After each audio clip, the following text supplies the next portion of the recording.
Thank you all. We're here. This is called Doing More with Doing Less. It actually has an energy and resource focus. I'm Scott Sklar. I am an adjunct professor at the George Washington University, teaching 2 interdisciplinary courses on sustainable energy. And I run a company called the Stella Group where I blend all these clean energy technologies together all over the world. And I have projects on every single continent. With that, I've worked with the Smithsonian to put together this great panel. This is an amazingly good panel. And I'm going to let them actually talk to you for a very short time to sort of highlight what's going on in their universe. But there is a basic theory here of putting together this panel. Cornell University has been sort of a leader in sort of not only in the interdisciplinary approach to education technology. So we're going to start with the speaker there and then go to the 2 different companies actually they have been working with as examples in New York to sort of show how they fit in. And of course the heads of these companies, Jeff Weiss from Distributed Sun and Trey Taylor, will talk sort of about how that interfaces and how that's going. So you see sort of how technology works together, and money, technology, and frankly, strategic planning. Then we're going to work over to Mike Healy, CEO of New Columbia Solar, but he's had a couple of other company hats on, but he is the actual creator of this idea of monetizing thermal energy, not just electrons, which is what everybody focuses on. And then we're moving to Allison Archambault, we're going to talk about how you take this concept into a developing world, in this case with EarthSpark into Haiti, both in terms of a clean energy store and a microgrid, and how they're doing it on a international level. And then we're ending up with Elaine Ulrich from the Sunshot program, and this is out of the U.S. Department of Energy, and it's really been a catalytic program. And how do you take these solar technologies and figure out how you really ramp it up in an innovative way into the real world? And so I'm hoping with these little 5-minute presentations, they'll be spunky, but then we're going to not only get them to talk together, but get you involved in this discussion to see what we learn about how we do more with less, meaning less money, less materials, less resources, and that's really what this is all about. So, to start off, our speaker, Edwin Cohen from Cornell University. How do I go to? Oh, wait, can you hold on 1 second while we load this one? Sure, and then maybe you can. I apologize. Then sorry, what do you? How to show us how to navigate between our presentations. Well, or you could do Alice's presentation, and then she could do your. No. I'm good. Well, Scott's already trimmed 2 minutes off because my email warning a week ago told me I had 7 minutes. No, you really have 5 I minutes. will do it in 5. You're 5. I know you can do it. You are correct. The first or the second? You tell me 3, I can do it in 3. You can talk fast. Oh, Exactly. Don't get me going though, because I will talk too fast to be understood. Then we'll test these guys and see what they actually understand. That's right. Perfect. We got it 4 minutes. No, he's not running right now. We have a technical issue. New technology. Come on. Allison, of course, had to bring in a fat USB stick, but it's all right. It's all right. I understand. First time I've ever been to a conference that Macs were in use as the primary. It's awesome. Okay, some of them it's letting me drag, and some of it it's not. It's not letting me. Let's just get going. Yeah, Allison, she's only Just, got you know what, one leave the stick slide. on. We'll run it off the stick. Yeah. Run it off the stick, because she's, It's not yeah. letting me, sorry. Just one slide. Back to. So that's not me, though. Yeah. Well, that's the test. That's right. Well, you can Yeah. talk on somebody else. That's Scott. That's Scott. I already Yeah. did that. That's Trey. That's you. Nope. Right? No, that'll be the 3rd talk. Oh, well then they're not in order. Not in order. That's all That right. makes it a little more exciting. Nope, that's fifth or sixth. And give whatever slot that you get. Yeah, you can do whatever. Dancing with It's musical chairs. Okay, you were, I'm sorry? Edwin Cowen. There you go, you're in the right talk. Keep Okay. going up. That's it. Okay. Down one. Oh, that's it. Yep, that's it. Okay. Unbelievable. All right. This is- Thank you for our. Okay, and with now, All right. 5 minutes, take it away. All right, great. All right. So I'm gonna tell you a story, as Scott said, and actually we're gonna touch mostly on the thermal side. And I'm gonna talk about sort of the path to how we are going carbon neutral at Cornell, and why we think that's important to do, particularly because as a land grant university who really takes their mission seriously and thinks about our land grant presence beyond the state of New York, we are interested in not just impacting the campus to go climate neutral, but how does it change the way we do things worldwide. And so it's a thrill to be here at the Smithsonian, particularly because Secretary Skorton is the former president of Cornell, as some of you may be aware. And in fact, in 2007, he committed us as a campus to go climate neutral by joining the president's climate commitment. We look at that commitment with sort of three pillars. We've got to engage the campus, we've got to reduce energy demand, and of course, we've got to find renewable energy sources. And so all three of those are areas we are actively working on, and there's been a ton of work at Cornell, and particularly with our very innovative facilities group in collaboration with the faculty and staff. And so we think of the campus as a living laboratory, as a test bed to look at testing solutions and engaging students, staff, and faculty. We've got Division I sports teams that have a carbon footprint. I never realized how big the carbon footprint was from a Division I sports team. But all that said, we are looking at the entire campus then to say, how do we bring ourselves down by 2035 to zero carbon? In fact, this has been a mission since well before 2007. In 1990, we had a X of carbon footprint. We've already reduced 50% since our 1990 footprint, so way before it was in vogue to be thinking about climate action. We were doing so, not that we shouldn't have been doing it back then. 2007, since 2007, when Secretary Skorton committed the campus to climate neutrality, we've dropped another 32%. Oh, we've dropped 32%, so the first 18 from 1990 to 2007. So in fact, here's the history. And one of the things I like to always say is we were one of the first climate neutral campuses. In 1880, we built a 1 megawatt hydro plant that powered the entire campus.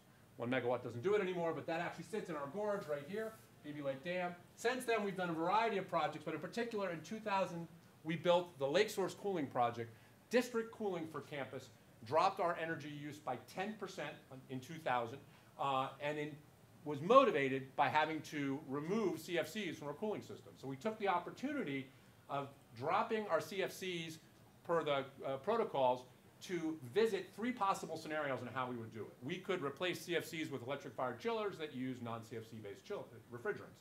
Fine solution, would have worked, might have been slightly cheaper than what we did. We looked at ground source heat pumps, basically heat exchangers to do cooling, and that was actually strongly considered. But we went with deep cold water in the lake. I'm going to show a picture of that in a minute. You see it over here in the left side corner. 270 feet below the surfaces of Cuba Lake, an important body of water in Ithaca and to Cornell. The water temperature is always below 45 degrees. So we circulate that water open loop through a set of heat exchangers down on the shores of the lake right here, and it cools a district cooling system for the university, providing all of our cooling needs.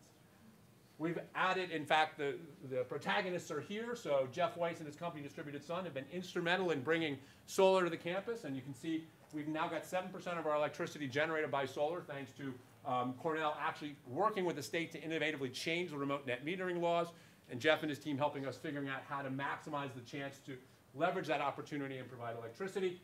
And we have since then also converted to a cogeneration plant. So we retired coal to create a natural gas-fired plant that is a cogeneration plant that provides a lot of our remaining electricity. But of course, we are looking by 2035 to retire that plant. It was just commissioned in 2009 because we want to solve the heating problem, which is often not talked about, in a fossil fuel way. How do you do that for a campus of 30,000 that's in central New York, which, if you haven't visited, is kind of cold in the winter? So let's talk about those two projects for just a minute before I get the axe. So lake source cooling, an innovative history at Cornell. I talked about this collaboration between facilities, campus facilities, which are not usually thought about as innovative, and the faculty, which don't normally talk to each other. I have colleagues in other programs, they don't even know who their facilities teams are. We have phenomenal engineers, phenomenal environmental scientists in our facilities group, and I engage with them almost on a daily basis. This project was the brainchild of a guy named Lanny Joyce, who was our one of our leaders in this group. And it's as I said, motivated by CFC reductions, 86% reduction in the electricity used to cool campus. 10% of the power that we actually, electric power we used in 2000, 25 million kilowatts per year. What I don't have on that slide, back in 2000, we were coal-fired electric. SOx and NOx dropped 90% from campus's use by dropping this. The other huge piece is we happen to be in a state that has a pretty big energy suck downstate called New York City. Biggest peak load for Cornell campus is August, September. That's the biggest cooling load for New York City. We shaved 15 megawatts off the peak state load by putting in lake source cooling. It's a huge advantage to the New York State grid and to New York City. So what's the future? That's sort of the story of how we've done innovation in the past. The future for Cornell is to now basically take lake source cooling and flip it upside down. Upside down in the sense of the thermometer. We want to drill below campus 3 to 5 kilometers and tap water that's about 250 degrees. Now we're not going to tap the water. We're going to put water in because we have dry, hot rocks. Some of you may be familiar with Iceland's geothermal play or the geysers out west. These are wet, shallow, very hot rocks, often steam generating electricity. The quality of this resource is not optimal for generating electricity, but it is fantastic for direct heating and direct use of heat, which, by the way, if you didn't realize, Paris heats, I'm not going to quote the number, but a lot of homes, like I want to say 1 million, but I didn't quote that number. A lot of homes in Paris are on direct use geothermal, which most people don't realize, including me until I read that statistic recently. So the idea is to circulate water below ground, create a reservoir in the rocks, pump water in a closed loop through that system, through another heat exchanger that then heats a hot water campus loop. That direct use is 90% efficient. It's a renewable resource, and it is something that has never been done at this scale. So we are in the process right now of a 5-year phase of getting to the plans of doing a test well. And we are looking at things like induced seismicity, of course. We're looking at things like community outreach. And the engagement piece that is one of the pillars is so important. Because if we're going to do anything truly innovative, we've got to convince campus. And we've been out in public on campus with this project.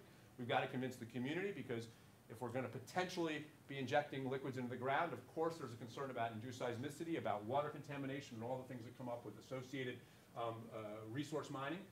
And so we've got to understand what the public's concerns are and how to work with them to help us understand the process, their concerns, and move forward with a new energy source. So I will leave it there. Very good. Can you do, I'm yielding you 30 more seconds just to say how you ran into working with Distributed Sun and Verdant Power. Can you tell me that? Sure. So I think in fairness to Distributed Sun, I think I knew Verdant Power before. In fact, it's probably all Trey's fault. Trey reached out to the Ithaca campus, who I was connected with Trey, because he knew we'd announced that we were going to be on Roosevelt Island with Cornell Tech, and they have a project that he will talk about that is at Roosevelt Island. And so the connection was made, luckily, through Cornell Engineering. They found me, actually through facilities, probably. So our innovative facilities group reached out to me and said, you need to meet this guy. So we started, and we have an MOU with them, and we've supported much of their projects down there. And then Jeff is a similar story. We have been involved, as I said, with my facilities group. I have helped them overcome some of the challenges they run into. I'm working on a project I didn't talk about interconnections. And if you work in the solar game, interconnections are one of the big stumbling blocks of many. And so Jeff knew I was working with the local utility, and we were trying to solve an interconnection problem that had become monumental. And so we were connected, and since then we have now worked on several things. He's a collaborator on one of my current NSF projects. Okay, so Jeff, you are it. Right. Great segue. You're awesome. He's great. Thank you. So the great thing about the MAC is it provides a great place for me to put my comments. So in fact, our collaboration started before that. So at the time that the Bloomberg administration of New York City put out an application asking the great universities of the world to come and build something in New York City, we first had the privilege, our company, of collaborating with the folks that Todd keeps referring to actually plan and think through what all the energy use might be on a brand new campus on Roosevelt Island in New York City.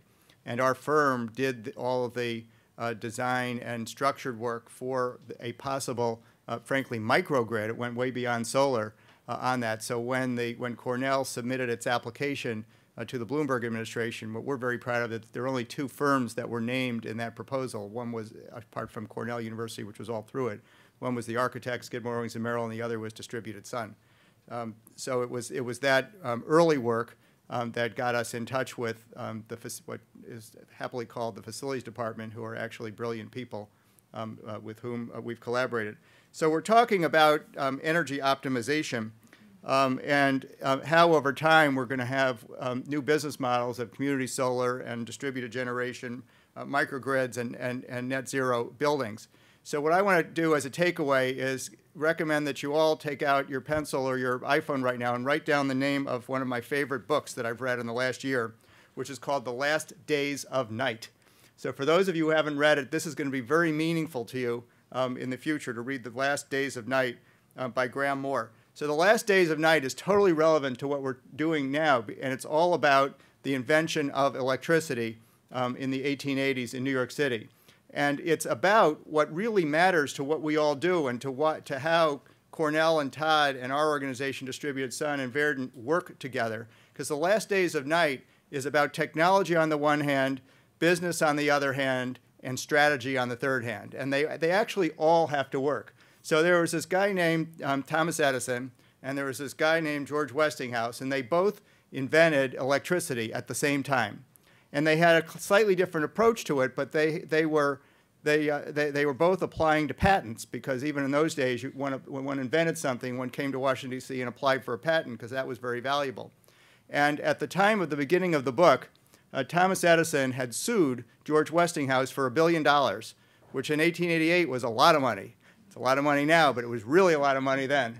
And George Westinghouse, who had a much bigger company, needed to defend himself, and somehow, through the stories told in the book, he hired a brand new lawyer out of Columbia Law School named Paul Cravath. And anyone who knows the legal profession knows Cravath, Swaine, and Moore as a famous litigation firm, which it became. But this was Paul Cravath's first job. So in the book, which is historical fiction, but it is a history book, it tells the story of the invention of electricity, of the debate over a patent between and the business contest between Westinghouse and Edison, and the difference between AC and DC current, because Thomas Edison, who was ahead, had invented DC current, and it was George Westinghouse who gave us AC current, which some of you know is probably pretty important to how the grid works.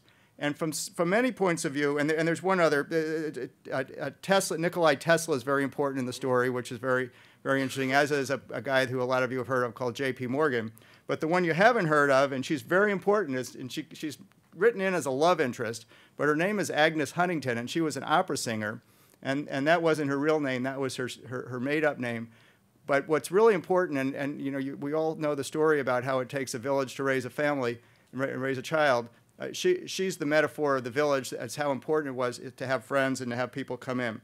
So as all that was happening, what they were competing against at the time was AC versus DC, was technology, but it was really about business interests and how to get it into the market and what the distribution strategies would be, and then what the legal strategy was from the point of view of protecting it and getting it to the market.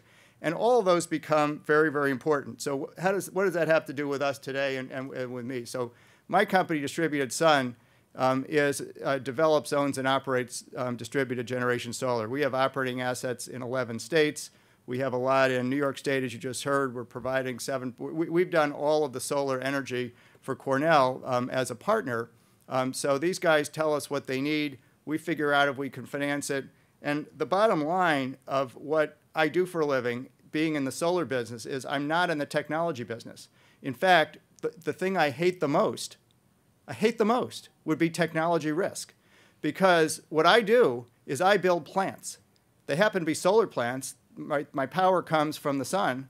But I build plants, and I build them in a way where someone, me, has to come up with all the money up front. I have to build it, and I have to make it operate. And only after it's fully operational, at that moment, which is called the point where the project starts, only at that point can I charge Cornell University for the power, right? So they could care less if I fail and I don't build it. They only care once it's built and operating, and then they get to brag about the fact that they've got 7% coming from the sun. I got to take all the risk first. So really, I'm not in the technology business. There's two things that matter in my business, and they're both four-letter words, so you'll remember both of them. One is math, and the other is risk. So everything I do every day are both four-letter words, and they're different four letters. So math and risk. So the math is easy. So I've got lots of guys and gals with spreadsheets who do analysis, and they figure out if you invest, $50 million in this, what are you going to get? Because we only get paid pennies, right? And we get paid pennies every month for decades. So hopefully over time they add up. But if you're going to be paid pennies for decades, the math better work. Well, the other thing that better work is the risk. So the risk is what can go wrong. And when you're looking at something that's going to happen over decades, a lot can go wrong. And you better be able to underwrite it and figure it out. So that's what we do. We've been privileged to collaborate with a lot of interesting customers, including Cornell. It is all about math and risk. So what I'd like to move to just for a moment is that just like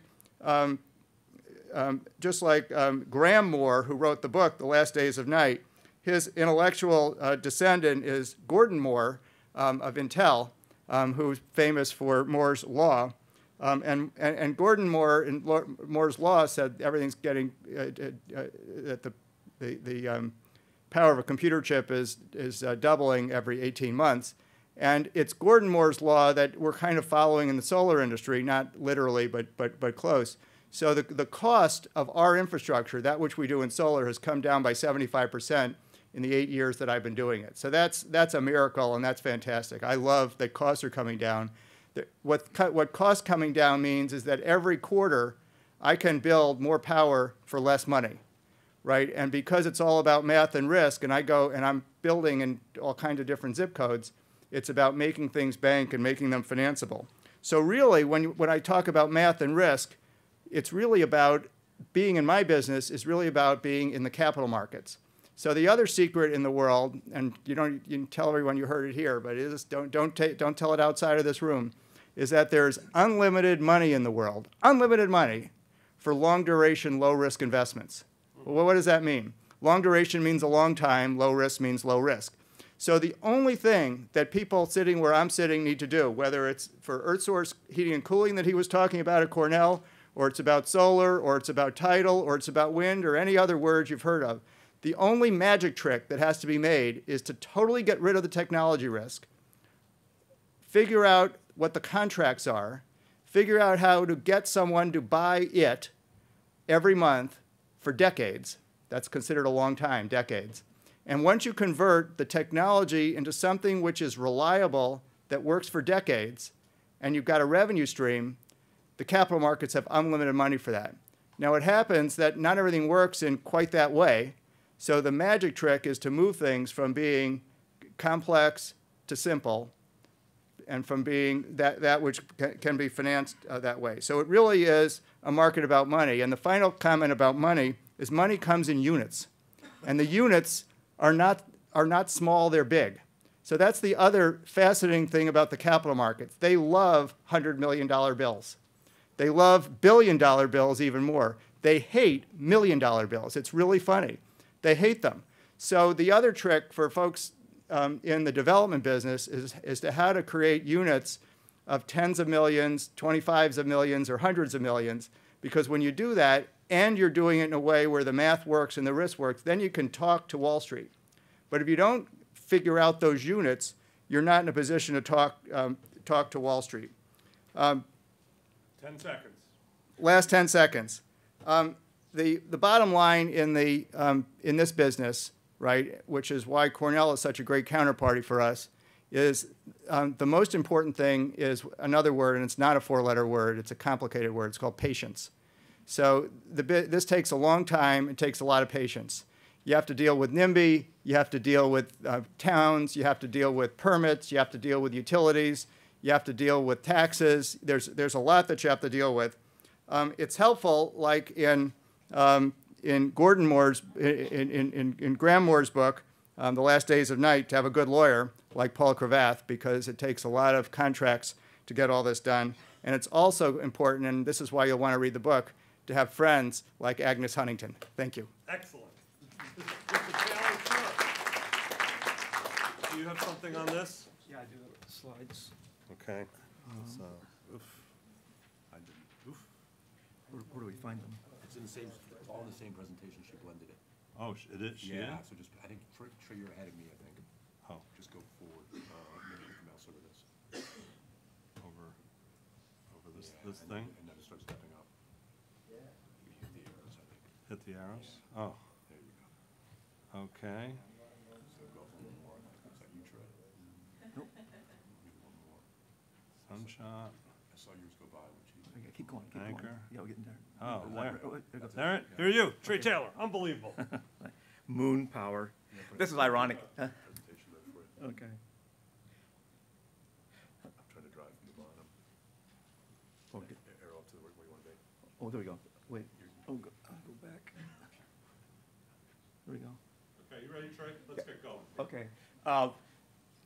My company is in a marine renewable energy business, or hydrokinetic power, or damless hydropower. We, just like wind turbines, we use water currents from the ocean, tides, rivers, canals, to make mechanical and electrical power. What's good about water is it's very reliable and predictable, and can be considered one of the distributed energy resources. So DER is something to remember here as I go forward to share with you 3 visions our company is acting on. Our company in New York, so if you can see this picture here, that's the East River in New York. That's Roosevelt Island. Just below that bridge there is Cornell's new high-tech campus on Roosevelt Island. The reason I wanted to see this picture is that everything we're doing in Roosevelt Island is being showcased in front of the United Nations. There's 10,000 people live on Roosevelt Island. Half of them live or work for the United Nations. And what you see up there is our project. So what you're seeing here in this picture of New York's East River is our before and after picture of our project. We're all underwater. So you don't see anything. There's no visual changes. So let me move on to say that's what we're doing. So one of our visions is to create a reliable, affordable technology. Something else to mention, just as Jeff sort of set this up, and this is going to lead to the next slides I want to share with you. The economic factors that are now driving the world's economy, it's globalization, the IT revolution, and climate change. The greatest existential threat to mankind is climate change. We have to stop building and burning coal. It's as simple as that. So the more renewable energy we can get into place, economically it's going to be better, and we can maybe help the planet as well. That leads me into this next slide. So our number 2 vision that we're acting on is this idea of once we have reliable marine systems operating, is to create integrated and hybrid power systems. In other words, what we want to do on Roosevelt Island, working with Cornell, is to island Roosevelt Island. You hear about microgrids, and what you want to do for microgrids is to have renewable energy all working together to create baseload power for that microgrid. If you create enough power, and the idea of where the world is moving is connecting microgrids to microgrids, kind of like the way the internet works. But what we want to be able to do here, though, is create enough power in Roosevelt Island that if all the other microgrids go down, it's self-sustainable. It has enough power to sustain itself. That's the idea of a microgrid. That's the idea of the concept of islanding. So we want to keep this picture in mind here. See these solar collectors covering this building here? It's a parking garage. Keep that in mind, that vision. Above here is energy storage. Con Ed loves the idea of energy storage, especially with tidal power, because Con Ed can pull on that power for New York, and because tides are so predictable, they know exactly when those batteries are going to get recharged again. That's how it can work together. And I love the concept of urban wind. So these are wind turbines, but they could be along walkways on Roosevelt Island producing power, contributing to the whole mix of what goes on Roosevelt Island. That's the idea of a hybrid power system. Another euphemism for hydropower systems are virtual power plants. And that's something that could be exported out of the United States to developing countries, this whole concept. Now, integrated, since we're in the water, I want to address the water, energy, food nexus and security. And by taking this approach I'm about to share with you, we will be addressing every single one of the UN's 17 Sustainable Development Goals, or called global goals, if you will.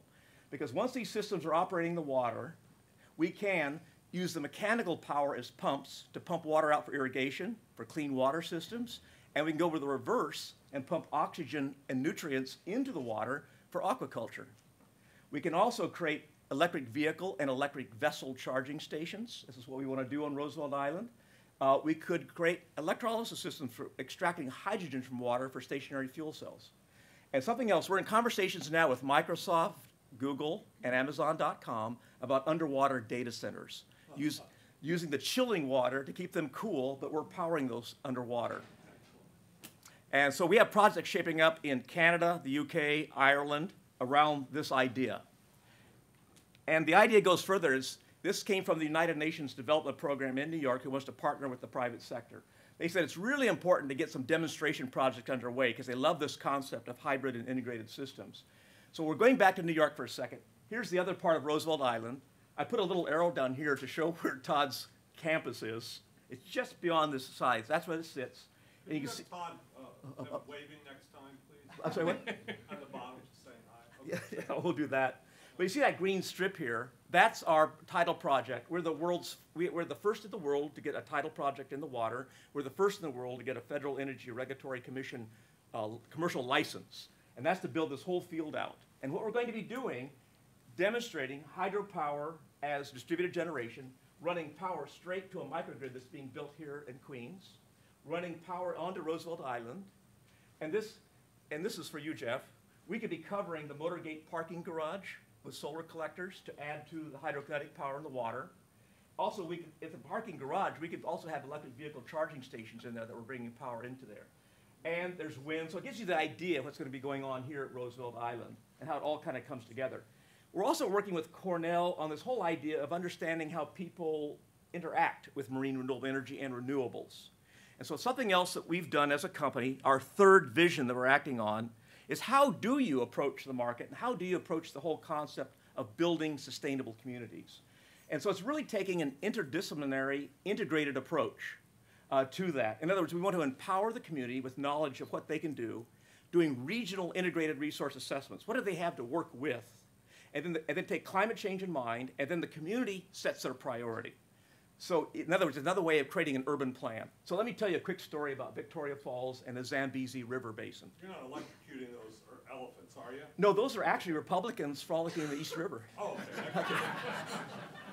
So, Well, no, Trey, when you're sober, very so let me tell you about this. So we go in, we're meeting with the whole South African development community. That's 15 Southern African countries. And they all agree they want to focus on Zambia and Zimbabwe and the Zambezi River Basin. We were going to go in there to create electrical power, but then we started working with the women. Talk about the 17 development goals. It's a gender issue.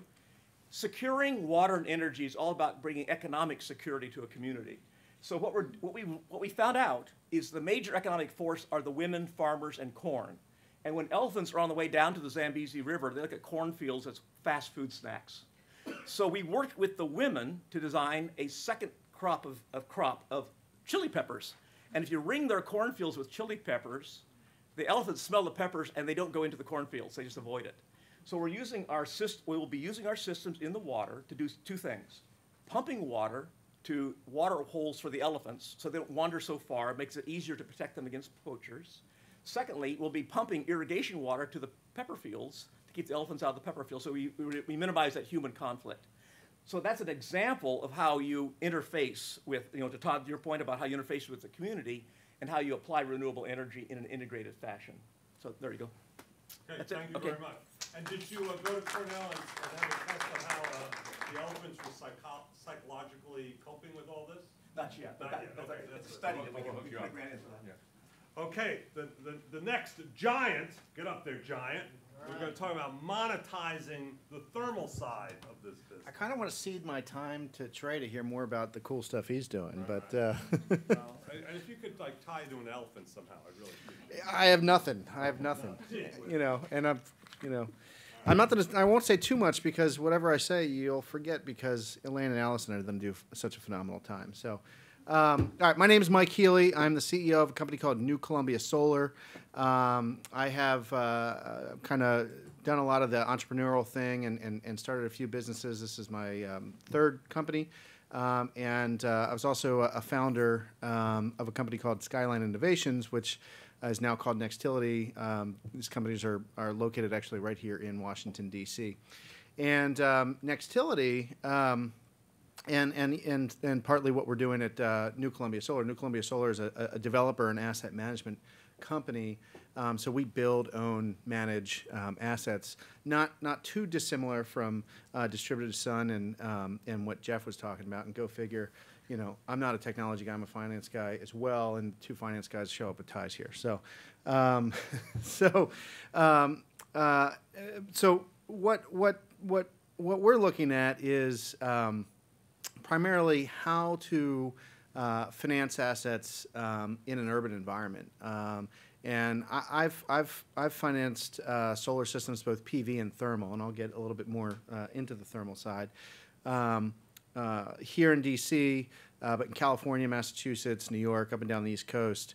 And then about 2 years ago, I started to really focus on Washington, D.C. I guess it was about 3 years ago because I have a 3-year-old son now. My wife said, no more traveling. So, so I really started to focus on Washington, D.C. And it's a really unique opportunity here in the district. And one of the really unique things about it is, you know, most of the energy consumption here in the district is building use. And of course, transportation is a large part of that as well. And in the U.S., overall, as you probably know, transportation is somewhere between 60 and 7% of energy consumption. Whereas, you know, here in the district, it's much equal between transportation and much more equal between transportation and building consumption. And so, fitting, you know, as Jeff was talking about.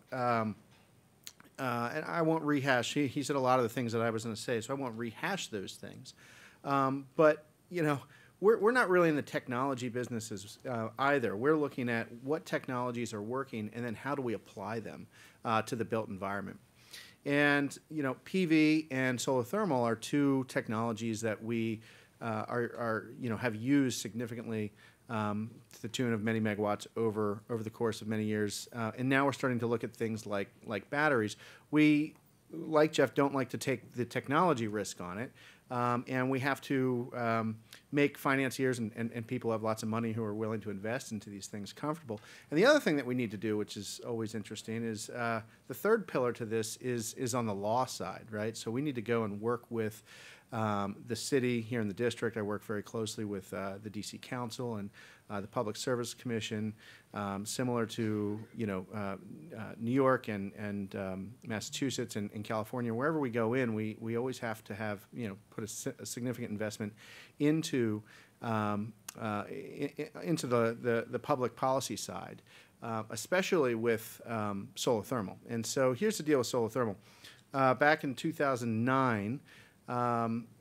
Myself and another gentleman were trying to figure out how we could finance solar systems that weren't PV. We had a so predominantly solar water heating. Solar water heating. That's correct. Yeah, we had we were at another company and decided to start our own company. We got one of those letters that people get sometimes that said, "Hey, don't do this, or we're going to sue you." So we said, "Okay, well, we won't do that." We went to a guy who's going to speak tomorrow, actually, Jigger Shaw, and said, "Hey, what should we do? We can't do this PV stuff." And Jigger gave us this great idea to look at solar water heating. And the tricky thing about solar water heating is Jeff had mentioned you want to look at hundreds of millions of dollars or billions of dollars if you can. Solar water heating system's going to cost you like $200K, and nobody wants to talk to you about $200K.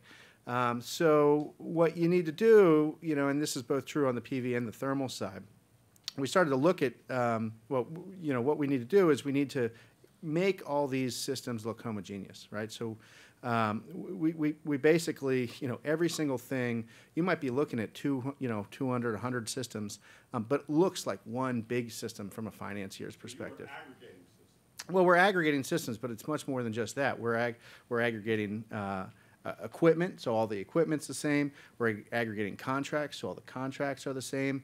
We're aggregating everything, so you might have one system on one building, but it looks the exact same as another system. I mean, obviously you're going to have engineering differences, but but you need to make this look like it's going to be one thing, and that's one of the trickiest things apart of solar in general here in the U.S. I mean, that's why we have such a vibrant utility scale solar industry, but commercial, kind of the mid-market commercial lags because it's hard to make those systems cookie cutter. You can do resi, like Solar City and Vivint and others have done on the resi side, but the cookie cutter side is difficult, and that's the same reason. That's the same reason why solar thermal has been difficult to finance, both resi and commercial.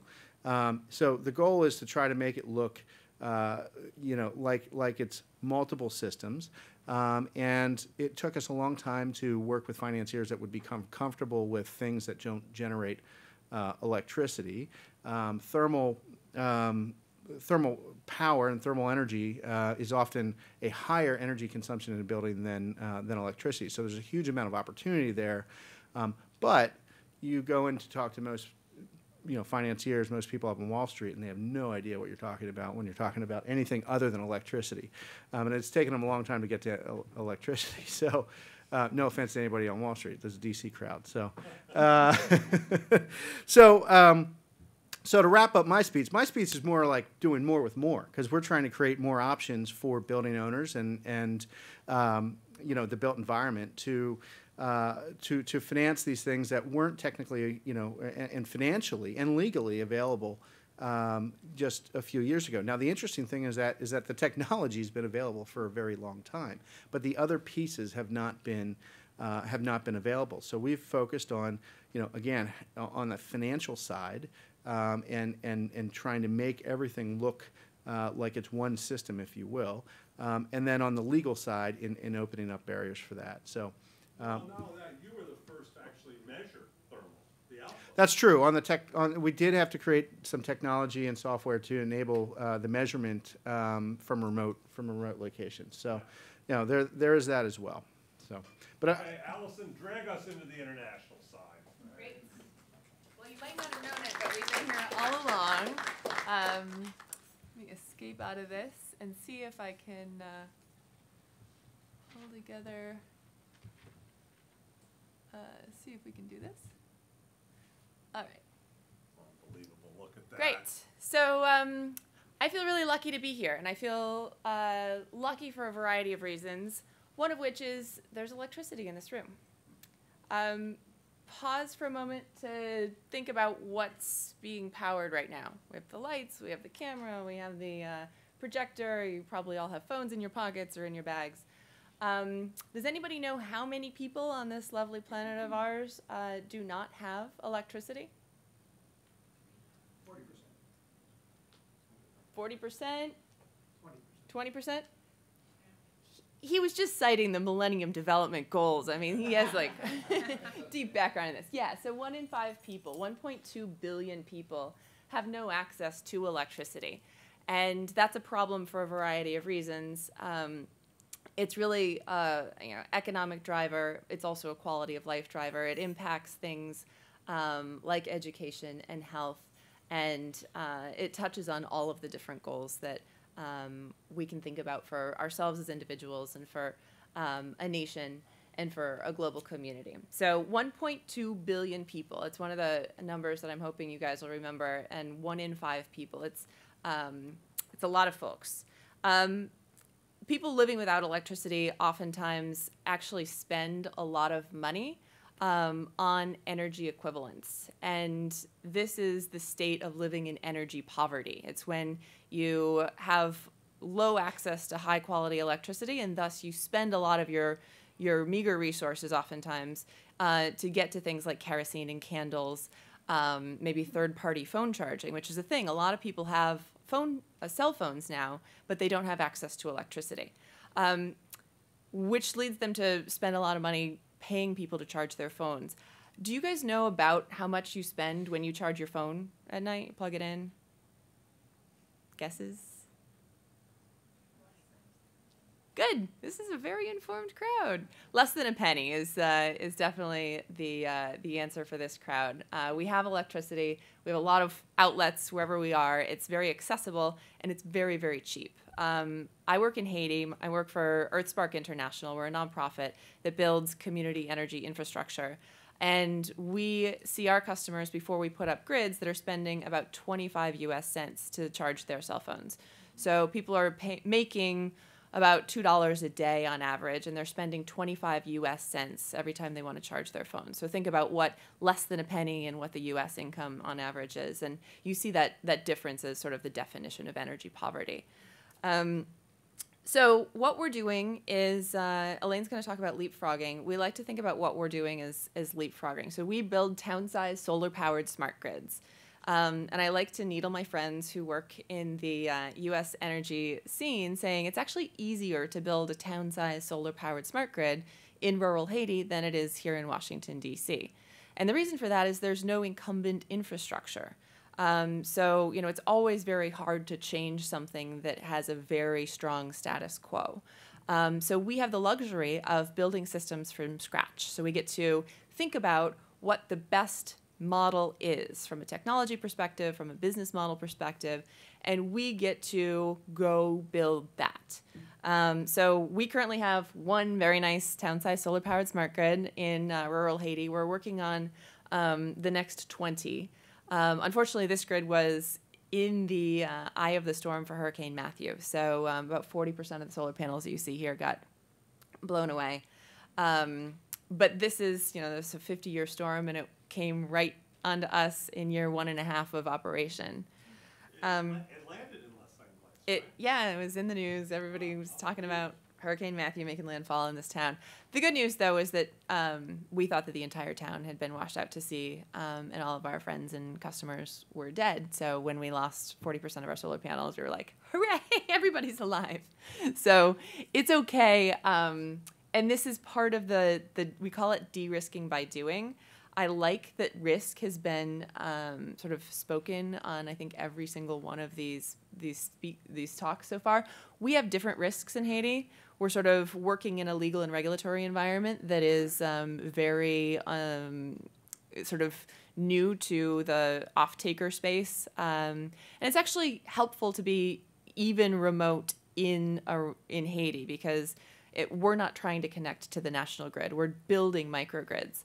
And I wanted to pick up on sort of the concept of microgrids. And Amory Lovins, a fellow who works in this space, has this phrase, netted islandable microgrids, talking about the future of an electricity sector where you do have these different microgrids and they can be netted, meaning that they can share energy, they can share resources, and they can be islandable, meaning that they can stand on their own. If there's a power outage in the broader grid, they can stand alone. So from this perspective, we're really working sort of on two sides of the same circle. When we're working on building the nodes in rural Haiti, in the places that don't have any electricity, in a way that can ultimately have a net and can be connected. And here we have a really incredible net. We have an amazing electricity grid, and folks are working on building the nodes. But I like to think that what we're doing, and we, again, get to build smart grids that are powered by, this grid has a diesel backup, but 98% of the energy that's delivered is solar-powered energy. So it's deeply clean, deeply efficient, and smart. So I like to think that the models that we're building can also sort of leapfrog and do some south-to-north technology transfer in ways that are not necessarily possible to sort of prove out very quickly in a place with a strong status quo. Thank you. You learned one fact with Allison's presentation, that of the 7.2 billion people on the planet, 1.2 billion have no electricity. 1.8 billion people have electricity less than 10 hours a day, and usually when they don't need it. So it's actually, well, we're not even talking about PEPCO.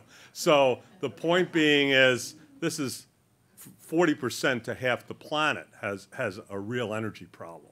Now we're talking about leapfrogging. Here we go. Let's see if we can find where you are. Or you may know where you are. I'm here. Unbelievable. Look at that.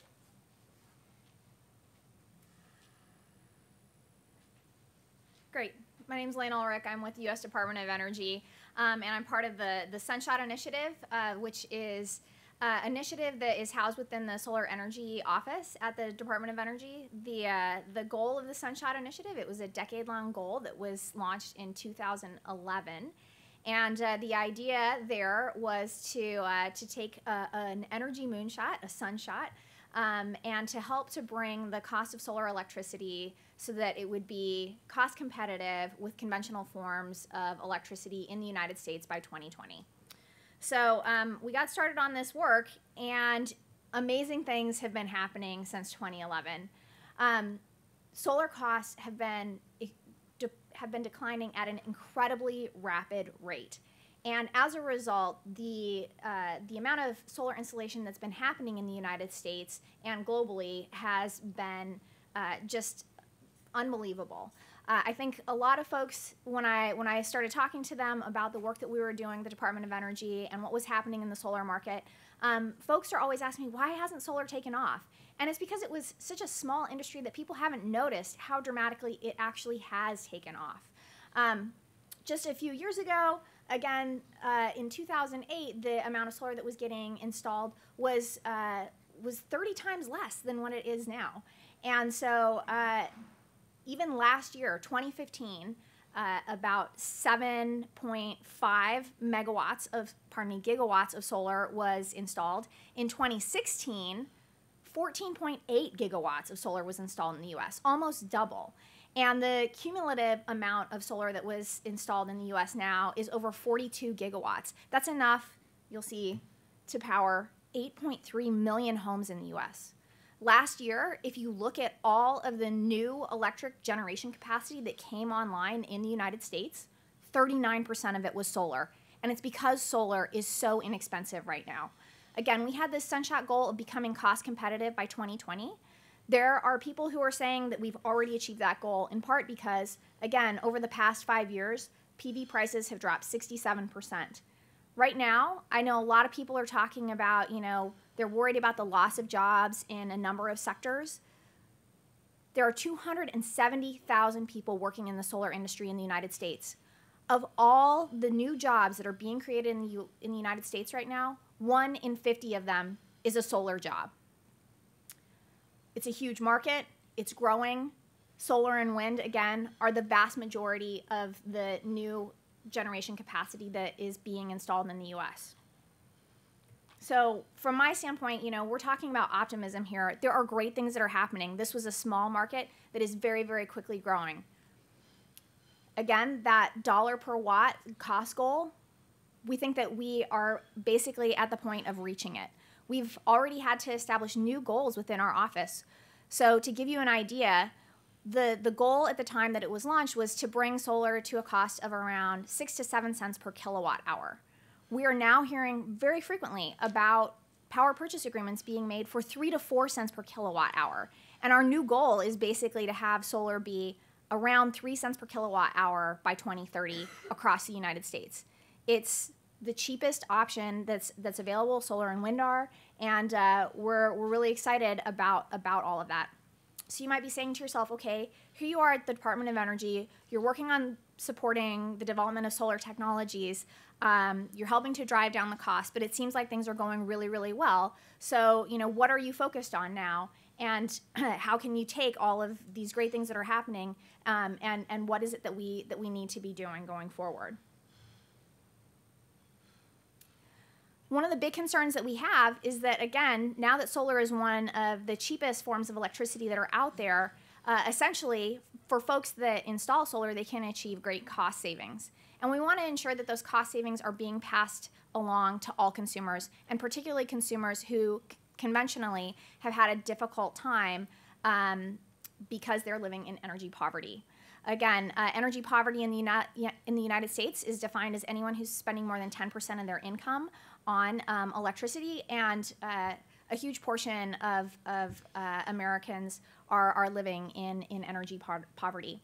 Right now, about 40% of Americans are considered to be low and moderate income individuals, and so, when we look at the kinds of innovations that are happening, the reality is that they are business and financial innovations, like the things that these folks have been talking about.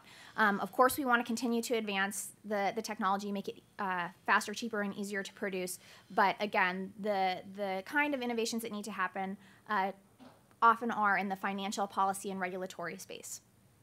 So right now, we've done assessments across the US, the National Renewable Energy Lab, and we know that almost half of residential rooftops and businesses cannot actually host solar because they don't have the sufficient amount of roof space.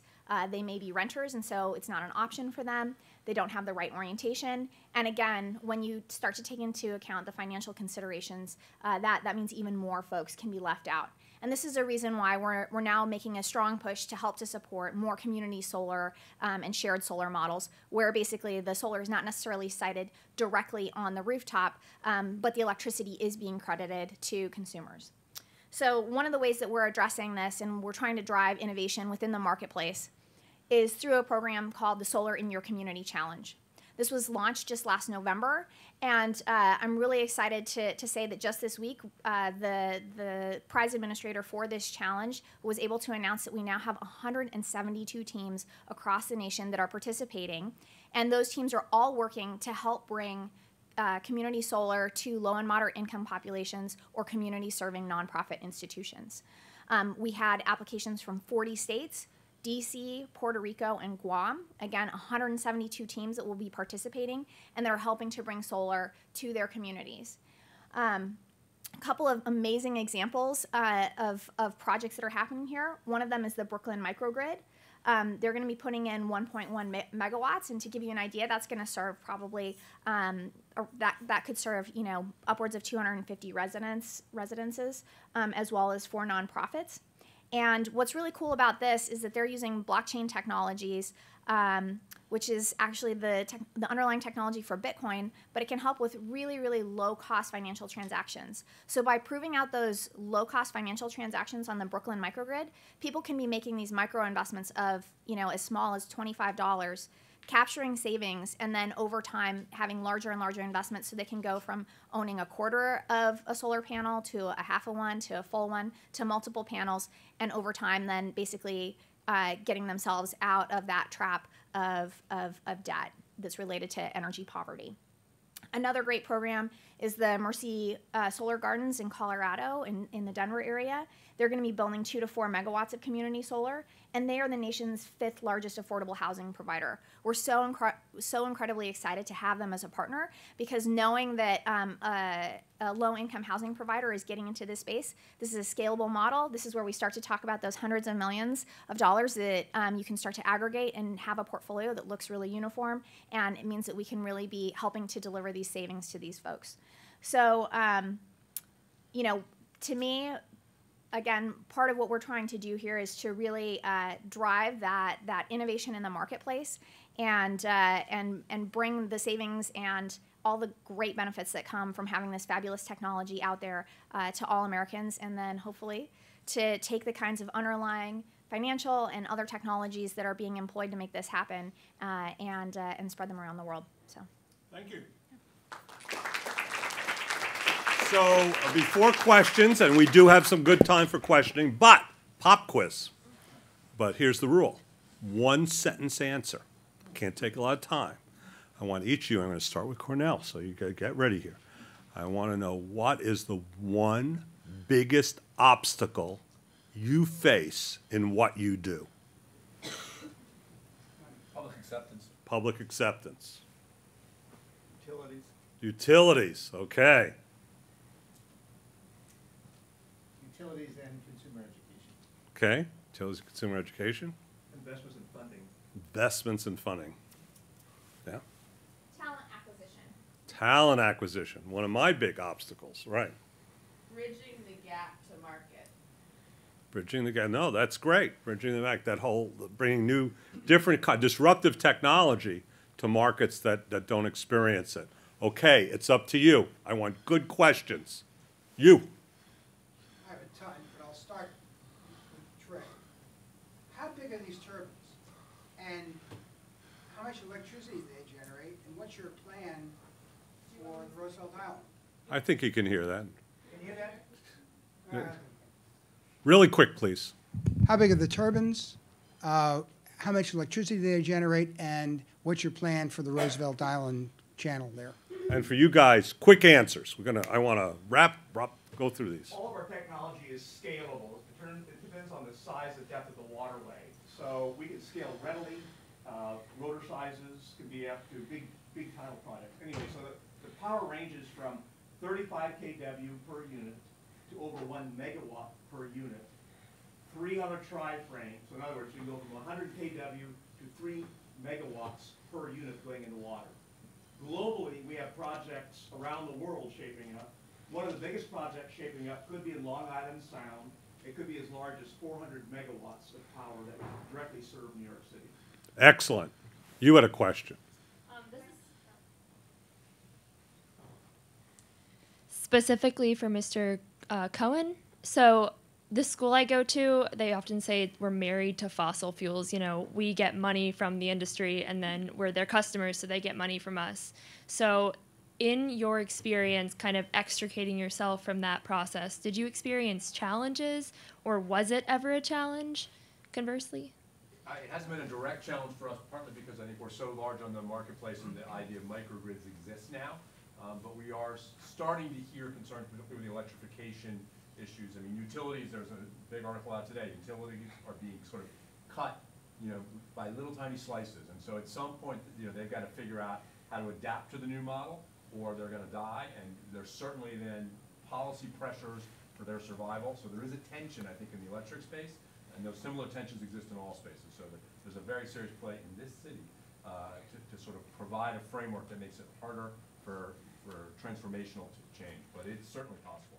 And to build on that, utility growth really has been flat for the last 7 years. You have LED light bulbs, for instance, and energy efficiency programs, and now all this solar stuff coming in, and these renewable portfolio standards with all the renewables in the state. And as a result, people are just using less fossil-generated electrons. And they're trying to figure out what the hell to do. And mostly they're scared because the old model really cannot exist anymore. And sadly, for some of us old enough, I mean, that's what happened to the telephone company. Ma Bell, everybody doesn't have a wire in their house anymore. And that's also an issue. Yeah, Verizon's doing terrible now. Yeah, next question. Yes, sir. Go up to the mic, please. Or down to the mic, whatever one you want. All right, this is also for Mr. Cohen. Sure. So, considering the lake-cooled equipment and I guess the river too, but that's less of a factor because it's running water, how much does that disrupt the vertical thermal stratification in the lake and the microbiomes within that, thermoclines and whatever? Yeah. Fantastic question. You're actually right up my research area. So the amount of heat being rejected by lake source cooling on Cayuga Lake, which is a big lake, it's 60 kilometers long, 40 miles long, is equivalent to 4 hours of sunshine a day. For any of you who've been to Ithaca, New York, we would love 4 extra hours of sunshine a day. Except for Jeff, because he's got a bunch of solar projects up there. But there were concerns, and so a fair amount of research has been done on those very issues. In fact, the only issue that ends up being a concern with the project, which is we've studied very carefully, is the issue of nutrient, sort of getting your microbiome question, nutrient recycling. So it's an open loop system. We're taking water from 270 feet deep. At depth, the sunlight never shines. So the nutrients in the water are not utilized by the biota. And so we are recirculating that and discharging it on shore at about 10 feet deep. And so the sunlight does reach that depth. And of course, that's now available really to sort of feed the lower trophic food web, in particular phytoplankton, zooplankton. So there is a concern that we might have been fertilizing essentially algae blooms. There's been no documented algae blooms related to lake source cooling. Lake-wide, there has been an increase in chlorophyll productivity in the lake, but it's linked to a lake-wide increase in the deep water, the hypolimnium, below the thermoclines, increase in phosphorus. We're not quite sure what that increase is from. It is not from lake source cooling. The same thing is happening in Seneca Lake. The nice thing about the Finger Lakes, they're a comparative system. So we can see the exact same process happening in neighboring lake. We believe it has to do with invasive species actually recycling nutrients that have fallen in and bioprocessing them and making that bound phosphorus available, which then gets recirculated vertically through the thermocline you mentioned across the entire lake and becomes available for the surface waters to now have light shine on it and provide much productivity. Now, one other question here, a little side. Has this? I did not plant that question. Does the nephew of the Loch Ness Monster live in that lake? That's what I want to know. Nephew of Loch Ness Monster? No? No. Okay, good. Thank you. Next question, sir. Yes, most of the talks dealt with bringing alternative energy closer to the cities or the place it's going to be used. How about transmission, and how important is an improved transmission system to getting the job done around here? And I've heard in China, for instance, they're using long or trying to do a direct current maybe that goes farther and loses less power. But I was just wondering the transmission. Yeah, I can probably answer that question the best here. As you know, we built our entire grid based on what resources we had. So we have, in fact, if you look at most of our major transmission grid, it's around coal mines and hydropower plants, because that's where the electricity was coming from. So now for wind that's in the mountain passes, and of course going to be offshore, we need to create new transmission routes for them. Concentrated solar in the southwest deserts in the middle of nowhere are going to have to, and there's a big fight to finance those grids. You're right, high voltage direct current is going to be a new driver, as well as low voltage direct current in microgrids. There's a group of us that do not believe you need to turn things to AC anymore in a digital world. I don't want to go too far astray.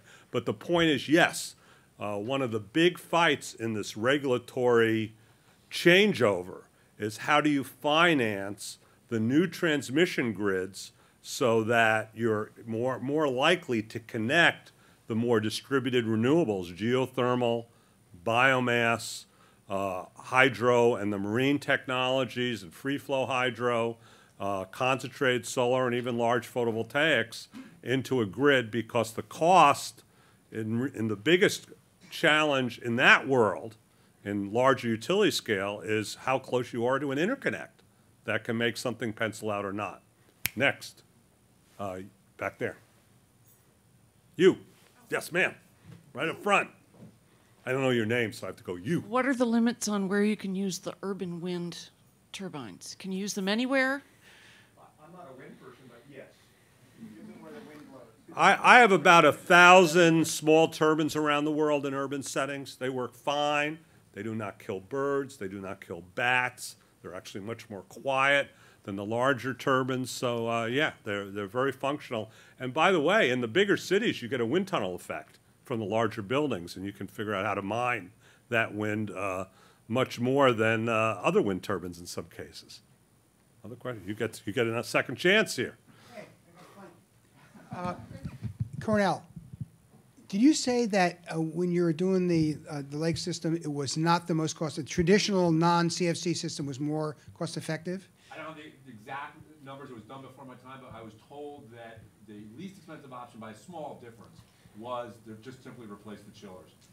The lake source cooling, of course, was an entire infrastructure play, so the capital cost of lake source cooling was far and away the largest, and it took the longest payback period.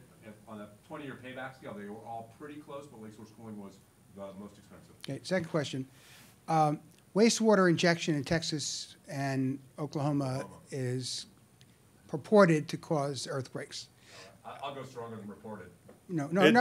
It does cause earthquakes and earth tremors. Right. Yeah. And in fact, one of the experts is at Cornell, who actually documented it first. Is that a potential problem with your geothermal system pumping down water? The hope is no. The analysis isn't totally done. In fact, it's just being started. The reason I said the hope is no, those systems are high-pressure injection in a place where there's no goal. The goal is not to recirculate. You're trying to store it and lock it up down there. So you're actually adding mass to a system that's got to go someplace. So that's leading to high pressures. We're running a low-pressure system. We just need to overcome the friction underground to bring the same water back up. So it's much lower pressure than any of the traditional systems. And so based on sort of that simple reason, there's a high hope that the answer is no, but we are very carefully going to study it. We have a couple of things that are also different. This has a 25-year operating period. Then we deplete the heat locally in about 25 years. And so we would have to pivot to a separate pair of wells, let that heat regenerate and recharge the new. But over a 50-year time period, we're coming back to the same wells. We want this to run forever. So we have a vested interest in there being absolutely no problem forever, just from the financial side. And of course, we live in this community. And of course, fracking in Oklahoma and Texas, there's many, many holes. You're not just a binary set of holes. So the chance is really very low. Any other questions? Yes, sir. Hello, guys. So a kind of a common complaint with NGOs is that sometimes they might be kind of utilizing a small community, specifically with EarthSpark. Are you guys engaging the local community to like teach them about solar panels and get them new skills and trades? Like, what's the kind of like the other side of the community besides providing them electricity?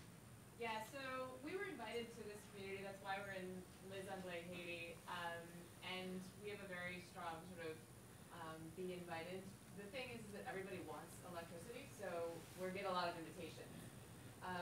There's a sort of thought process that it's important to teach people how to build solar panels, was part of your question. I don't know how to build my microwave, but I really love that I have it when I'm heating up my coffee. And so our stance to this is electricity unlocks an enormous amount of potential for local businesses and local quality of life. And yeah, we do have local grid ambassadors, local technicians, but more importantly, we're delivering a high quality renewable resource that's affordable and reliable. And that unlocks a huge amount of opportunity. So a couple of different ways. Well, though I want to say you started though really with a clean energy store, which really got people buying low-cost energy items, better cook stoves and LED lights and so, those kind of things, which educated the community. And they hosted events, right, music events and things like that. So way before the microgrid, they spent quite a few years building the community relationship and getting them more active. Correct? Did I misspeak? Okay, just want to make sure. Don't want you yelling at me. Next. Anybody, you've already asked a few. Anybody else? Time for a question? One more to go. You get the last one. Unbelievable. I get the last three. Mike, is it appropriate to look at what you're trying to do similar to bundling mortgages, like to spread risk and to reduce risk? Yeah, absolutely. You know, especially, you know, one thing I didn't really talk about is we also do a lot of PV, and through community solar, one of the issues that you've had with especially urban solar development is the credit risk, the offtake risk in a traditional kind of PPA where someone's got to buy that power. Power purchase agreement. Power purchase agreement, thank you, over a 20-year period. So, you know, you got to convince a financier that, you know, someone is going to pay you for 20 years, right? So the problem is, you know, buildings in the district and building owners in the district come and go, or any urban environment. So with community solar, you can put an asset on someone's roof or somewhere in the community, sell it to consumer debt, right? Consumer credit, I should say, where you might have consumers come and go, but as long as they're 650, 680, whatever it is, you know, you're in the money, and then you can provide other values to the building owners, but you don't have to rely on you're increasing your credit underwriting essentially. So yes, I mean that is correct. Jeff, can you sort of elaborate on that and how you guys are focusing on de-risking? Well, I'm putting him on the spot first. So the best thing that's happened from a regulatory point of view was the invention of community distributed generation, community solar. So prior to the idea of community, there were individual models. There was utility scale, there was C&I, commercial industrial scale, putting it on the building and selling it to the owner, and there was putting solar on people's homes. All three of those still exist and will.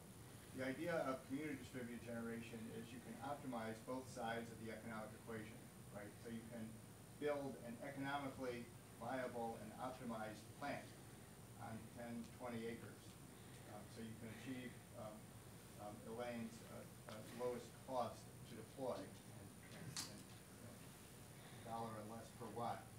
And then simultaneously, you can sell the power to whomever wants it at the right retail price, minus the savings, wherever they are in the community. So you no longer have to go to the Starbucks store and say, oh, sorry, you're just a little store down the street that may like from a corporate policy point of view to have renewables, but you can't possibly have it because you're renting a storefront in the middle of a big building. So where are you going to put your solar panel? You can't go to your home or worse yet, your apartment building and say, well, you might want as a consumer to have solar, but we can't give it to you because you don't have a roof space. So it's the optimal business model of building at low cost, selling to consumers, and then because the plant is being divisibly used by many, many people, it is in essence, from a finance point of view, its own securitization. Right? Because the power can be sold and resold and reused. So it's the physical electrons literally don't go from the solar field to the end user. They go through an accounting mechanism, which is virtual, which is the optimal business model. Okay, and Elaine, wait, sorry, Elaine, you had one comment you want to do? Yeah. Then I'm ending this. You got the last word. Yeah, I was just going to say, so one effort that we have is we have a program that's called the Orange Button Initiative. So I don't know if you folks are familiar with The Orange Button? Orange Button Initiative. So Green Button data is your... Ooh, good one, Mike. Green Button is your utility data. You may be able to, your utility may offer a green button, and that's where you can go in and you can collect your utility data, learn a little bit more about that. Or share it with third parties. Share it with third parties, so that way they can help functionalize it, they can help you with energy efficiency programs and other things. Same thing, Blue Button is health data, so that was a data standard that was created to help make your health data more portable. And we're doing the same thing now, developing data standards for solar production data, and that's called Orange Button.